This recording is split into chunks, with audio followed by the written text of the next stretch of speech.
بديالة يطبخون الدولمة والمقلوبة على الفحم. دقيقة، انتو جاي تتخيلون؟ اي طلب راح تطلبوه راح يوصل لكم بهاي السيارة الدعفوسية اي مكان بديالة. دكنونو تعال اشوفك المطبخ شو مسوين؟ صدق مشعلليه. شيف سردار شلون تخلي الجداري تتقلب على النار، سكنونو اول مره تصير دولمه على فحم بالدياله. شلون تطقطق. بعد عندنا منها برياني دجاج كذلك على الفحم، مقلوبه كذلك عندنا اول مره صاير بالدياله على الفحم. هذا التشريب الدجاج شنو ذايب.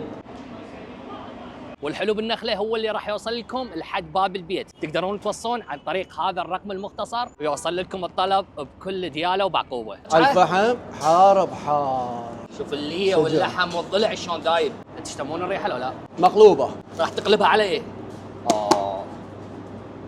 اهلي دياله انا احسدكم رسميا. شوف اراك لاحقا تشتري تاخذها شنو؟ لا وعندهم خدمة الدرايف ثرو اللي راح تقدر تطلب اي اكلة انت وباب المطعم. بعد دخلنا لمطبخهم الغربي اللي يشتغلون كل شي بالمليم. شوف هاي من كنت بايطاليا اصدقائي بروما ما ياكلون الفوتوشيني والباستا اذا مو بيدي. اشتغلت يلا تدلل هي بس دقيقه. شلون تنقلب هيك؟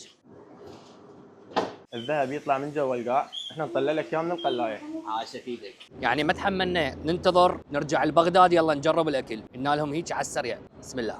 كتاب باين من عنوانه، ويا كل 5 طلبات لكم من النخله راح تدخلون بقرعه ربح احد الاجهزه اللي قدامكم، والقرعه راح تكون كل 10 ايام. اليوم كنا بدياله بعقوبه شارع نادي الفروسيه يم النخله.